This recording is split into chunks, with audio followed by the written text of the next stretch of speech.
Hey friends, it's Robin. Today we are obviously in a very different spot. We are going to kick off the spooky season by spookifying my shelves. This is a very different angle for me. You're actually on my TBR cart so that I can move you around. We are going to decorate my bookshelves. I have this built-in bookshelf, which also has a lower part here as well. And then along with that built-in, I actually also have a Billy bookshelf. We're gonna decorate the bookshelves, and then I thought that I would give you a little bit of an updated tour of my shelves. I have updated them since I did my last bookshelf tour, which I will link up in the cards and down below. So I thought I would just kind of take you through and show you the changes that I have made. I don't have a whole ton to work with because I actually used the majority of it downstairs this year. So we're just gonna add to the decorations, except I'm gonna take down that leaf garland up there. I don't really love it there. So I'm gonna take that down and add some decorations and take you along with me. So let's get decorating.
Okay, so that is it for spookifying my shelves.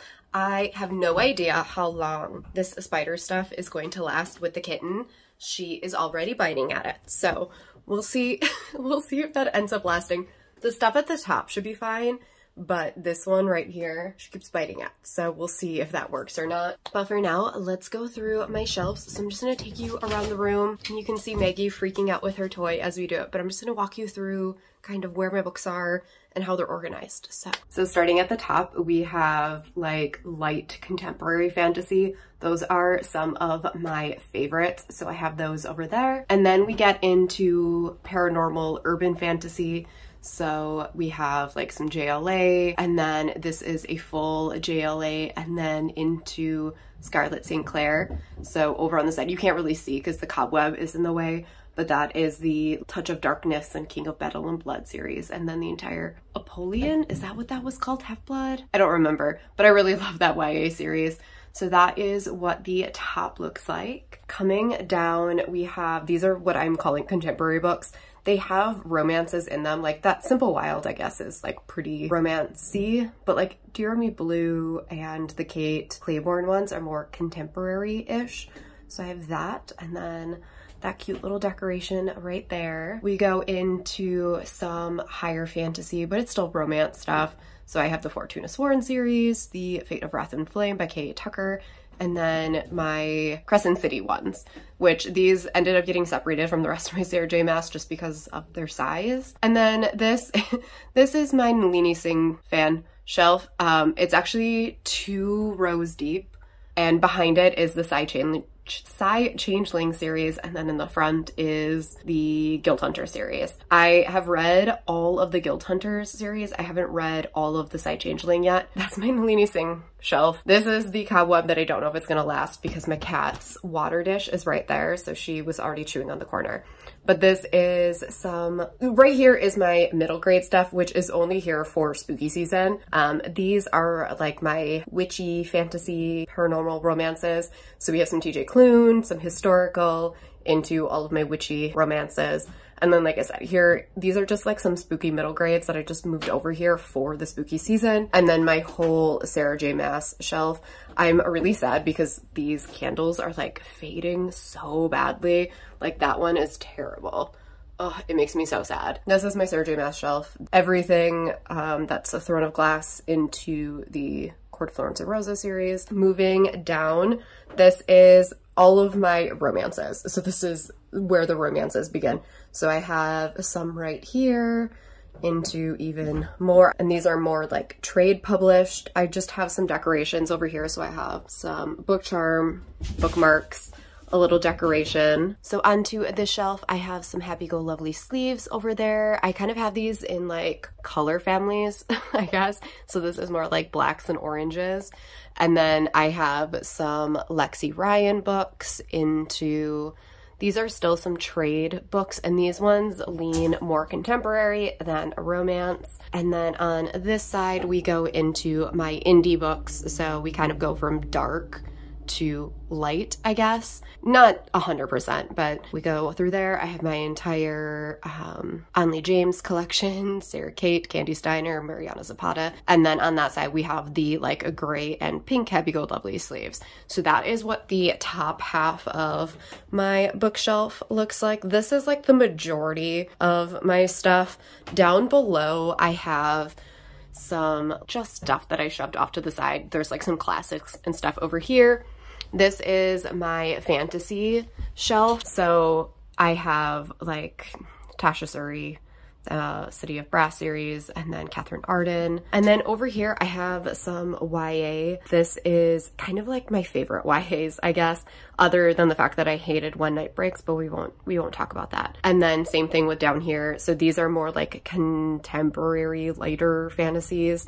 And then down here is more high fantasy, although that's not entirely true because I have this Lexi Ryan duet here, but whatever. And then that half of the shelf is actually my husband's, and that hasn't changed since my last tour, so you can go give that a watch if you want to see that. And then this is probably what has changed the most, because when I did my original tour, I really didn't like how I set this up, but now I actually quite love it. So up at the top, I still have some series. So we have the Raven Boys, the Cinder series, the Shadow and Bone series, and then there's just some candles and stuff up there. In one of those cups, there's also catnip for my cats. I don't remember which one, but it's in there. This next one is some sci-fi into some fantasy books. This is my horror shelf, which is completely packed full, and I'm gonna need to reorganize this because I have more Kate Alice Marshall books to go with this one, and there's absolutely no more room.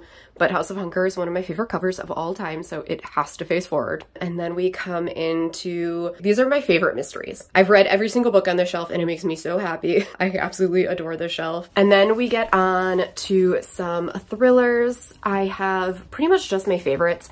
I tend to not keep a lot of thrillers, but I absolutely love Lucy Foley and Simone St. James, Riley Sager, and then Ruth Ware. So those are the majority of what is on here. And then we start getting into my historicals. So down here I have a couple of contemporaries. So Honey Girl and Something Wilder are technically contemporary, along with the like one Colleen Hoover here. But most of these are historicals, so we go from like contemporary on this side to trade-sized historical romances over here. And then down at the bottom, we have my historical mass market paperbacks. I unhauled an absolute ton of these. This shelf always becomes a mess because my cats try to sleep on the top of the books. So this shelf always, like these books are always on the floor, but for right now I fixed it up so it looks nice and cute. That is what my Billy bookshelf looks like, I think. I think the decorations turned out so cute. They're really simple and not like anything too wild, but I think it's gonna make a really cute background for my videos. So let me know if you decorate your bookshelves. Let me know if you've already decorated for Halloween or if you decorate for Halloween at all, and I will catch y'all in my next video. Bye.